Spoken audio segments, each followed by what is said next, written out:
ஸ்ரீமதே ராமானுஜாய நமக. நம்ம எல்லாம் யோகாவை பற்றி நல்லா கேள்விப்பட்டிருக்கோம்.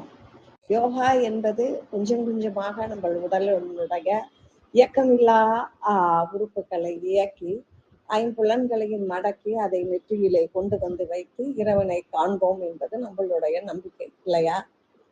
அந்த யோகாவை அப்படி ஐம்புலன் அடக்கி திருமாலை காண்பர் என்ற அந்த யோகாவை, அந்த ஜோதியை நாம் காண்போம் என்பதை ஒரு பாசுரத்தால் நமது திருமங்கை ஆழ்வார் தாண்டவம் ஆடியிருக்கிறார். ஒரு பாசுரத்தில் அந்த பாசுரம் எதில், எங்கே, எப்படி குறிப்பிட்டு இருக்கிறது என்று உங்களால் சொல்ல முடியுமா? பாசுரத்தையும் கண்டுபிடிங்கள், அதனுடைய பொருளையும் விளக்கமாக கூறுங்கள்.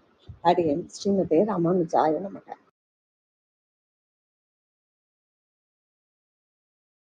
பதில் 2000 திருமங்கையாழ்வார் அருளிச் செய்த திருக்குறுந்தாண்டகம்.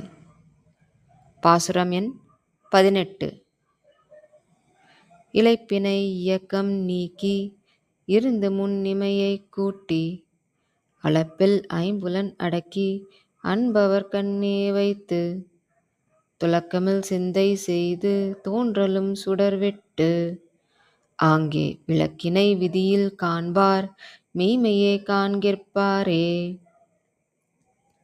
பொருள்: அறியாமை, அகங்காரம், ஆசை, வெறுப்பு இவற்றால் வரும் கவலைகளை நீக்கி அசைவென்றி ஓரிடத்தில் அமர்ந்து கண்களை முழுமையாக மூடாமலும் முழுமையாக திறக்காமலும் மூக்கின் நுனியில் பார்வையை செலுத்தி அளவில்லா ஐம்புலன்களை அடக்கி எம்பெருமானிடத்திலே அன்பு வைத்து இடைவிடாமல் தியானம் செய்து அது முற்றிய பின் தோன்றும் எம்பெருமானான ஒளிவிடும் விளக்கினை, ஜோதியை முறைப்படி காண வேண்டும் என்கிறவர்கள் உள்ளபடியே காண்பார்களோ என்ற கேள்வியுடன் முடிக்கிறார் திருமங்கையாழ்வார்.